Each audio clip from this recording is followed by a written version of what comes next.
নরেন্দ্র মোদী তৃতীয়বারের জন্য ভারতবর্ষের প্রধানমন্ত্রী শপথ নেওয়ার পর আগামীকাল প্রথম সংসদের অধিবেশন শুরু হবে।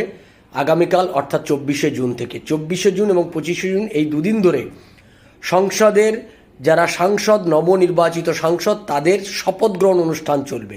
আর সেই শপথ গ্রহণ অনুষ্ঠানে সব শেষে হবে পশ্চিমবাংলার, অর্থাৎ পশ্চিমবাংলার যারা সাংসদ, সেই 42 জন সাংসদের শপথ গ্রহণ অনুষ্ঠান 25 তারিখে সবার শেষে হবে।